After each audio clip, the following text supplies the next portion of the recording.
मलाई लागेको छ यो बजेटलाई हेर्दाखेरि अलिकति निहालेर बजेट हेरियो।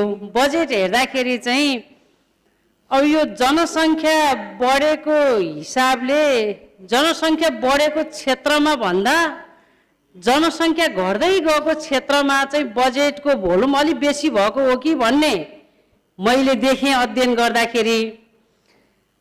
अब मान्छेको सङ्ख्या र विकासलाई दुईटा सँगसँगै लिएर जानुपर्ने हो, त्यो अनुसारको बजेट चाहिँ विनियोजन हुनुपर्ने भन्ने मलाई लाग्छ। अब अर्थमन्त्रीज्यूले हिजोको मान्य सदस्यज्यूहरूले उठाउनु भएको विषय अनुसार मैले उहाँले उठाउनु भएको जिल्लागत पर्सेन्टेजको आधारमा यसो हेर्दाखेरि त्यस्तो देखेँ। अब क्षेत्रगत चाहिँ ल्याउँछु भन्नुभएको छ, अझ त्यो प्रतिशतले प्रश्न पार्छ होला भन्ने लाग्छ मलाई। तर बजेट आउँदाखेरि सन्तुलित हिसाबले जनसङ्ख्याको आधारमा बजेटलाई चाहिँ विनियोजन गर्दाखेरि विकासलाई त्यही रूपमा अगाडि लान सकिन्छ भन्ने एउटा मलाई लाग्छ। अर्को विषय भनेको हुन त हामी अन्तिमतिर छौँ। मन्त्रीज्यूहरू यहाँ हुनुहुन्न, अर्थमन्त्रीज्यू हुनुहुन्छ, मुख्यमन्त्रीज्यू नि हुनुहुन्न, भौतिक पूर्वाधार मन्त्रीज्यू पनि यहाँ हुनुहुन्न। यो काठमाडौँ भीमफेदी सुरुङ मार्गको विषयमा यति धेरै विषयहरू उठाइयो। जब त्यो सुरुङ मार्ग हुँदाखेरि हामी सबैको लागि छिटो छरितो बाटो हुन्थ्यो। लास्ट इयरसम्म यो विषय उठ्दै थियो, यो वर्ष त नाम निशानै हरायो हेर्नुहोस्। त्यसले गर्दाखेरि यो महत्त्वपूर्ण विषय अर्को पटक हामी नै नआए पनि प्रदेशलाई प्रभावकारी रूपमा अगाडि बढाउनको निमित्त छिटो छरितोको लागि चाहिँ काठमाडौँ भीमफेदी सुरुङ मार्गलाई प्राथमिकतामा राखिनुपर्छ, यसलाई छुटाएर अगाडि बढाउनु हुँदैन भन्ने मलाई लाग्छ। यसको विषयमा अलिकति गम्भीर रूपमा सरकारले छलफल गरोस् भन्ने म चाहन्छु। यो सँगसँगै अर्को विषय भनेको पर्यटनको सन्दर्भमा पर्यटन र पूर्वाधार भन्ने कुरा चाहिँ पर्यटनमा पूर्वाधार जोड्न सकिएन भने पनि पर्यटनलाई व्यापक रूपमा अगाडि बढाउन सकिँदैन। हामीले हेर्दाखेरि पर्यटनसँग कहिले पनि पूर्वाधार जोडिँदैन, फरक फरक हिसाबबाट जान्छ। अहिले पनि हेर्दाखेरि त्यस्तै देखिन्छ। हामीलाई विभिन्न खालका धार्मिक मठ मन्दिरहरू गुम्बाहरू चाहिन्छ, नचाहिने होइन। त्यसका पूर्वाधारहरूलाई कसरी अगाडि बढाउने भनेर पूर्वाधारको विषयमा अलि गम्भीर भएर सोचियो भने मात्रै दिगो रूपमा पर्यटनको विकास गर्न सकिन्छ भन्ने मलाई लाग्छ। किन भन्दाखेरि बागमती प्रदेशको राजधानी मकवानपुरको हेटौँडा, यहाँको मान्य सदस्यज्यूहरू यसो 2-4 घण्टा खाली भयो भने दौडिनुपर्छ कहाँ भन्दा सौरा। तर हाम्रो बजेटले फेरि पनि हाम्रै कार्यकालमा मकवानपुरमा नै भएको चाहिँ जति पनि महत्त्वपूर्ण क्षेत्रहरू छन्, जस्तो यही गढीको सन्दर्भमा हामीले कुरा गर्न सक्छौँ, यही स्मारक नजिकैको पुण्य क्षेत्रको सन्दर्भमा हामीले महत्त्वपूर्ण रूपमा प्राथमिकतामा राख्न सक्छौँ। केही यस्ता क्षेत्रहरू पर्यटकीय रूपमा विस्तार गरौँ, पर्यटकीय क्षेत्रको एउटा मापदण्ड बनाऊ भन्ने हिसाबबाट सरकारले ल्याउनु पर्थ्यो। तर त्यति मात्रामा पर्यटनलाई जोड दिएको, प्रदेशलाई राजधानीलाई अलिकति हराभरा बनाउने, अलिकति व्यवस्थित बनाएर सांसदहरू मात्रै होइन, सभासदहरू मात्रै होइन, जो कोही पनि यही हेटौँडा मकवानपुर नजिकै गएर पर्यटकीय क्षेत्रमा भिजिट गर्ने वातावरण बनाउने कुनै पनि त्यस्तो खालको विशेष व्यवस्था भएको देखिँदैन। यसको विषयमा अलिकति गम्भीर भएर प्रदेशको सरकार लाग्नुपर्छ भन्ने मलाई लाग्छ। किनकि हाम्रै प्रदेश सरकारकै बजेटको भरमा हामीले हाम्रा विकासका कार्यहरूलाई अगाडि बढाउनु पर्ने भएकोले गर्दाखेरि म यसको विषयमा प्रदेश सरकारको ध्यान आकर्षण गराउन चाहन्छु। सँगसँगै यसो हेरेँ मैले वनमा थोरै बजेट छोएको रहेछ, जस्तो भीमफेरीमा रहेको ऐतिहासिक हात्तीसार सङ्ग्रहालय छ नि, हामीले एकपटक भिजिट पनि गऱ्यौँ त्यहाँ। यो सङ्ग्रहालयलाई पर्यटन मन्त्रालयले विशेष प्राथमिकता राख्नु पर्थ्यो। मैले पर्यटनमा त्यो देखिनँ, किन भन्दा यति महत्त्वपूर्ण ऐतिहासिक सङ्ग्रहालय हो, त्यसलाई व्यवस्थित रूपमा अगाडि बढाउन सकिएको छैन। हामी नै त्यो बाटो यति पटक हिँड्छौँ, दिनमा 2 पटकसम्म ओहोरदोहोर गर्छौँ, तर हाम्रो नजर पुगेको छैन। पैसा बजेटको हिसाबले ठ्याक्कै देखिने गरी विनियोजन नगरे पनि बाँकी रहेको बजेटबाट यो सङ्ग्रहालयमा विशेष प्राथमिकतामा राखियोस् भन्ने म अनुरोध गर्न चाहन्छु। सँगसँगै अर्को जलाधारको क्षेत्रको सन्दर्भमा अरबौं बजेटहरू हामीले प्रत्येक वर्ष छुट्याउने गर्छौँ, तर बागमती प्रदेशको नजिक रहेको इन्द्र सरोवर लगायतका यति महत्त्वपूर्ण जलाधार क्षेत्रहरू छ जसलाई संरक्षण नगर्ने हो भने चाहिँ हामीले चाहिँ जुन जलाधारको विषयमा बजेटहरू विनियोजन गर्छौँ त्यसले कुनै एउटा औचित्य राख्छ जस्तो मलाई लाग्दैन। यो क्षेत्रमा बजेट असाध्यै कहिलेकाहीँ त न कार्यक्रममा त्यसलाई रिकग्नाइज गरिएको हुन्छ, न बजेटमा त्यसले प्राथमिकता पाउँछ। त्यसले गर्दा यो जलाधार क्षेत्रको सन्दर्भमा चाहिँ अलिक विशेष व्यवस्था गरियोस्।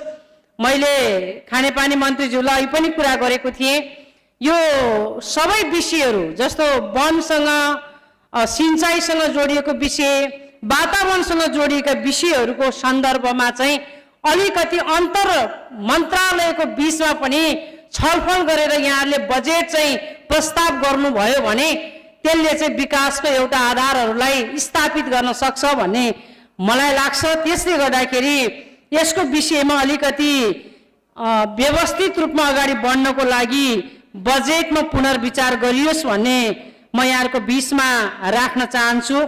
त्यस्तै गरी हामीले यो कुले यहाँको हेटौँडाको चाहिँ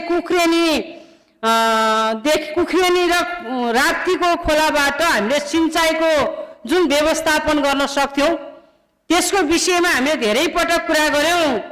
यसमा व्यवस्था बजेटमा व्यवस्था गरिएको देखिँदैन र स्थानीय सरकार अन्तर्गत चाहिँ प्रयोगमा आएका डम्पिङ साइटहरू मन्त्रीज्यूहरूले भन्नुभएको छ 13वटै जिल्लामा डम्पिङ साइटहरूको फोहोर मैला व्यवस्थापनको विषयमा हामी अत्यन्तै संवेदनशील छौँ भनेर भन्नुभएको छ।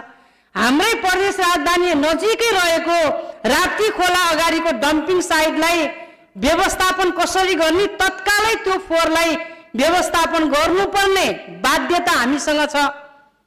त्यो चाहिँ डम्पिङ साइटहरू स्थानीय सरकारले प्रयोग गर्दै आइरहेको डम्पिङ साइटको इजाजत पनि प्राप्त गरेका छैन। त्यसको विषयमा कहीँ कतै बोल्दैन हैन। कति समयसम्म हामी बिना आधारमा चाहिँ यसरी एकदम अव्यवस्थित रूपमा फोहोर मैलाहरूलाई राखेर अगाडि बढ्न सक्छौँ? यसलाई प्रशोधन गरेर त्यसमा चाहिने कुराहरूलाई व्यवस्थापन गर्नुपर्छ भनेर मैले कृषि मन्त्रीज्यूलाई पनि धेरै पटक यसको विषयमा कुरा गरेँ। 13 जिल्लाको आवश्यक छ, तर प्रदेश राजधानी नजिकै भएको राप्ती खोला नजिकको डम्पिङ साइटलाई छिटै एक्सनमा जाने गरी चाहिँ तपाईहरुले यसको व्यवस्थापन गर्नुपर्छ, किनकि त्यो क्षेत्र पर्यटकीय हिसाबले चाहिँ व्यवस्थापन गर्न लायकको क्षेत्र भएकोले गर्दा त्यसमा स्टुडेन्टहरु हिँड्ने अरु पनि दैनिक रूपमा हिँड्ने बाटो छ। त्यसमा ओडाले सकेको चाहिँ जस्ता लाएर बारी राखेको अवस्था छ। त्यसको विषयमा अलि गम्भीर भएर सोच्नको लागि पनि म सरकारलाई आग्रह गर्न चाहन्छु। अर्को विषय भनेको खास गरिकन कृषिको विषयमा अब कति विषादी प्रयोग हुन्छ यसमा त हामीले प्रत्येक चोटी अब सदनमा पनि कुरा उठेको छ, सडकमा पनि यसको विषय कुरा उठेको छ। दैनिक रूपमा हामीले खाने तरकारीदेखि लिएर सबै खाद्यान्नमा विषादी छ। हेर्नुस्, हामी विषादी विष खाइराखेका छौँ, बिरामी छौँ, बिरामी हुन्छौँ, फलफुल खान्छौँ त्यस्तै छ, तरकारी खान्छौँ तरकारीमा विषादी छ। तर अहिलेसम्म हामीले चाहिँ जुन विषादीको लागि हामीले जुन हिसाबबाट त्यसलाई व्यवस्थापन गर्नको लागि विषादीयुक्त जुन वस्तुहरूलाई हामीले विषादी मुक्त बनाउनको लागि प्रयोगशालाहरू राख्नुपर्ने हो, त्यो प्रावधान त्यसलाई हामीले बागमती प्रदेशबाटै सुरुवात गर्ने हो भने कम्तीमा नमुनाको रूपमा चाहिँ प्रदेशबाट अगाडि बढ्न सकिन्थ्यो भन्ने मलाई लाग्छ। यसको विषयमा पनि सोचियोस्। यो सबैको जीवनसँग स्वास्थ्यसँग जोडिएको विषय हो। यसमा हामीले सोचेनौँ भने धेरै खतरनाक रोगहरू लागेको छ। अझ यसले अरू दुर्घटनाहरू निम्त्याउन सक्छ भन्ने मलाई लाग्छ। अर्को विषय एकदमै महत्त्वपूर्ण विषय छ, जस्तो यो उद्योग सम्बन्धी। हिजो पनि मान्यज्यूहरूले यहाँ धेरै कुराहरू उठाउनु भयो। किन भन्दाखेरि अब उद्यमशीलताको रोजगारी सृजना गर्ने युवाहरूलाई स्वदेशमै बस्ने व्यवस्था मिलाउने भनेर पटक पटक हामीले कुरा उठाएका छौँ। यो पटक पनि मुख्यमन्त्रीकै नामबाट 20 करोड चाहिँ रोजगारी सृजना गर्ने गरी बजेट विनियोजन भएको छ। हुन त सबै कुरामा शङ्का छ भनेर यहाँहरूले भन्नुहोला। गत सालको बजेट हेर्दाखेरि यहीँबाट बजेट प्रस्तुत भएको थियो। वन मन्त्रालयमा 12 करोड चाहिँ वनमा आधारित उद्यम खोल्ने भनेर प्रस्ताव गरिएको थियो। अनि बजेट प्रस्तुत भएको चाहिँ 6-7 महिनापछि कार्यविधिहरू बनिसकेर वन मन्त्रालय जाँदाखेरि बजेट कति देखियो भन्दाखेरि 2 लाख रुपियाँ। 2 लाखमा के गर्न सकिन्छ, छैन, बजेट यस्तै हो भन्ने अवस्था आयो। त्यसले गर्दा हुन त बजेटमै यत्रो प्रदेशभरिका चाहिँ युवाहरूलाई रोजगारी दिनु छ, महिलाहरूलाई रोजगारी दिनु छ। अनि त्यसपछि उद्यम भन्ने कुरा कृषिमा आधारित, वनमा आधारित, पर्यटनमा आधारित उद्यमहरू खोल्नु छ। बजेट यसो हेर्दाखेरि अरूको तुलनामा 20 करोड रुपियाँ एकदमै थोरै छरिएको बजेट देखिन्छ। त्यसले गर्दाखेरि यसलाई पनि फेरि हिजोको गत सालको जस्तो बजेट हुने हो भने चाहिँ मलाई लाग्छ शङ्कामा हाम्रो 4 वर्ष चाहिँ फेरि बजेट पनि कार्यान्वयन नहुने। अनि त्यसपछि प्रस्ताव गर्दाखेरि चाहिँ मिडियामा आइहाल्ला यति बजेट छुटेको छ भनेर, त्यो अवस्था चाहिँ नहोस्। म अर्थमन्त्रीज्यू लगायत मुख्यमन्त्रीज्यूकै नामबाट प्रस्तावित भएको बजेटलाई सकिन्छ भने अरू केमा अबन्डा कता कता राख्नु भएको छ, बजेट थपेर त्यसबाट चाहिँ अलिकति यतिले हामीले रोजगारी पायौँ भन्ने कुरालाई अगाडि बढाउन सकिन्छ। किन भन्दाखेरि हिजो हामीले जैविक मलको कुरा गऱ्यौँ नि, सामुदायिक वनमा मात्रै पत्कर सोरेर वेस्टेज वस्तुलाई निकालेर चाहिँ त्यहाँबाट उद्यम खोल्ने, जैविक मल उत्पादन गर्ने हो भने एउटा सामुदायिक वनले कम्तीमा पनि 50 जनालाई रोजगारी दिन सक्छ। हेर्नुहोस्, त्यो खालको सम्भावनाका स्रोतहरू हामीसँग छ। हामीसँग भएका स्रोतहरू खेर गइराखेका छ।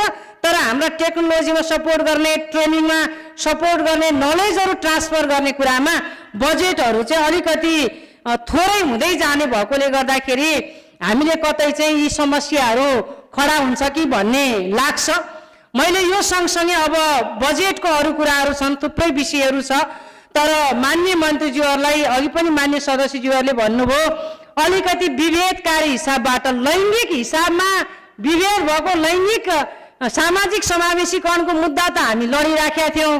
तर एउटै हामीले संसदभित्र बस्दा पनि अब यस्तो खालको ब्यालेन्समा बजेटहरू विनियोजन हुनेले गर्दाखेरि कतै हामी नीति बनाउने मान्छे नै अलिकति भाइलेन्स जस्तो भयौँ कि यहाँ लैङ्गिक कुरा भएन। त्यसले गर्दाखेरि यस्तो कुरामा चाहिँ विकाससँग जोडिएको विषय समानुपातिक हिसाबले हेरियोस् भन्ने म आग्रह गर्न चाहन्छु। यति भन्दै मेरो भनाइलाई यही टुङ्ग्याउँछु। हस्, धन्यवाद, नमस्कार।